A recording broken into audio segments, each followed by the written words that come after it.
வந்த முடிவில் உங்களுக்கு சாட்சி நேரம் கொடுக்கப்படும். கர்த்தர் தாமே உங்களை ஆசீர்வதிப்பாராக. பாருங்க, இன்னைக்கு தலைப்பு என்னன்னா, உன் பலவீனத்திலிருந்து விடுதலை ஆக்கப்பட்டாய். சௌமி கை தட்டினாங்க. காது உள்ளவர்கள் கேட்க கடவர்கள். அல்லேலூயா, அல்லேலூயா. போன் கூடாமே. அல்லேலூயா. காது உள்ளவர்கள் கேட்க கடவர்கள். அல்லேலூயா, அல்லேலூயா. பாருங்க, காது உள்ளவர்கள். இப்ப சொல்ல தலைப்பு என்னமா? எவ்வளவு ஒரு 10-15 பேர் இருப்போம் நினைக்கிறீங்க. சவுண்ட் இவ்வளவுதானா? நம்ம எல்லாம் சேர்ந்து சொல்லலாமா? உன் பலவீனத்திலிருந்து விடுதலை ஆக்கப்பட்டாய். ஆமென். அல்லேலூயா. யாருன்னா அந்த கூட்டம் வச்சாங்களே, ரூத்தாம்மா ஏதோ கூட்டம் நடத்துனாங்க, என்னம்மா அவங்க பேசுனாங்கன்னு அப்படின்னு நீங்க கேட்டீங்கன்னா சொல்லணும், உன் பலவீனத்திலிருந்து விடுதலை ஆக்கப்பட்டாய். அல்லேலூயா. நீங்க எந்த பலவீனத்துல வந்துக்கிறீங்கன்னு தெரியாது, ஆனா யாரோ ஒருத்தர் அப்படி அந்த சூழ்நிலை வந்துக்கிறீங்க. அவர் பேசுறாருன்னா சும்மாலாம் பேச மாட்டார். அப்பா அவர் பேசுனா அந்த வார்த்தைக்கு உயிர் உண்டு, ஜீவன் உண்டு. அந்த வார்த்தை விலை மதிக்க முடியாதது. அல்லேலூயா, அல்லேலூயா. பாருங்க, உன் பலவீனத்திலிருந்து விடுதலை ஆக்கப்பட்டாய். அல்லேலூயா. இன்னைக்கு யாரை பார்த்து யார்கிட்ட ஆண்டவர் இந்த வார்த்தையை சொன்னார்னு பார்க்க போறோம். வாசிப்போம். லூக்கா 13ஆம் அதிகாரம் 11ஆம் வசனத்தை எடுத்து வாசிங்க. அப்பொழுது 18 வருஷமாய் பலவீனப்படுத்த ஆவியை கொண்ட ஒரு ஸ்திரீ அங்கே இருந்தால். 10ஆம் வசனத்திலிருந்து வாசிமா. ஒரு ஓய்வு நாளில் அவர் ஜெப ஆலயத்தில் போதகம் பண்ணி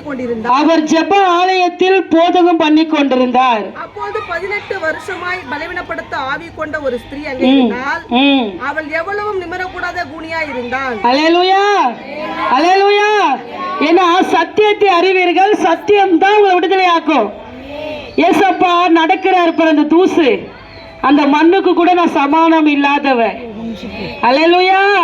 அவர் பாதில படிற அந்த மண்ணு கூட நான் தகுதி இருப்பேனான்னு தெரியாது. அல்லேலூயா, அல்லேலூயா. அவர் தான் பெரியவர். அல்லேலூயா, அல்லேலூயா.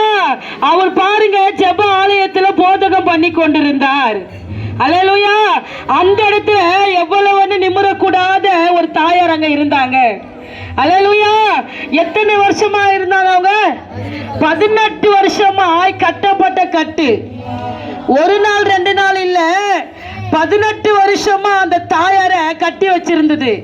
அந்த அம்மா எவ்வளவு நிமிர முடியாத கூனியா இருந்தாங்க. அல்லேலூயா. அப்போ அவங்க உலகத்தை அனார்ந்து பார்த்திருக்க முடியாது. அவங்க எல்லாரும் அவங்களை கேவலமா கிண்டலா பரியாசம் பண்ணியிருப்பாங்க. அந்த அம்மா குஞ்சுன்னு தான் போயிருப்பாங்க. எல்லாம் சொல்லியிருப்பாங்க, அதை பார் கூனி வருது பார், அதை பார் கூனி வருது பார். சின்ன பிள்ளைங்க தலையில கொட்டியிருப்பாங்க. ஏன்னா அவங்களால திரும்பி பார்க்க முடியாது, நிமிர்ந்து பார்க்க முடியாது. அவங்கள அடிச்சா கூட யார் அடிக்கிறாங்கன்னு தெரியாது. பின்னாடி அந்த தட்டிட்டு போனா தெரியாது, சட்டுன்னு நிமிர்ந்து பார்க்க முடியாது. அல்லேலூயா. இப்படிப்பட்ட நிலைமையில இருக்கிற தாயார் ஆலயத்துக்கு போனாங்க. அல்லேலூயா. நமக்கு நல்ல தேவன் என்ன பண்ணிருக்கிறாரு? வாழ்க்கை கொடுத்திருக்கிறாரு, சம்பாதிக்கக்கூடிய பலன் கொடுத்திருக்கிறாரு. நம்ம கேட்டதெல்லாம் ஏசப்பா செய்யறாரு.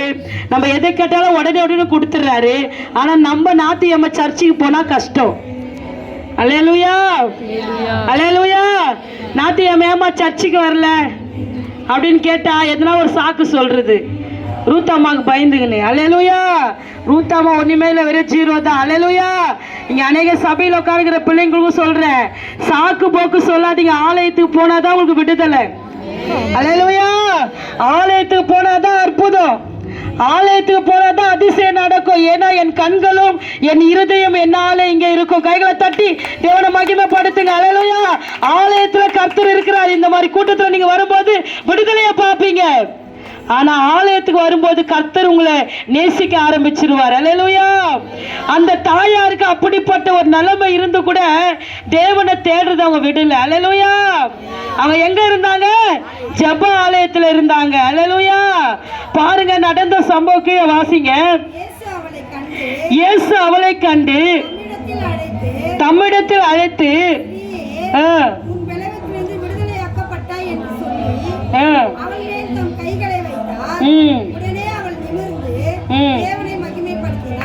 அல்லேலூயா, அல்லேலூயா. 18 வருஷம் வருஷமாய் கட்டப்பட்டிருந்த கட்டுல இருந்த அந்த தாயார ஆண்டவர் பார்த்தார்.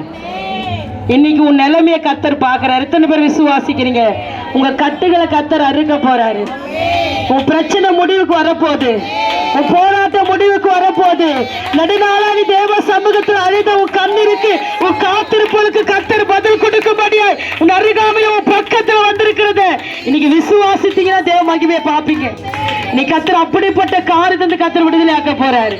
நீ எந்த கட்டுல வந்திருக்கீங்கன்னு தெரியாது. நீங்க எந்த போராட்டத்துல வந்திருக்கீங்க எனக்கு தெரியாது. நான் ஒண்ணுமே இல்லை.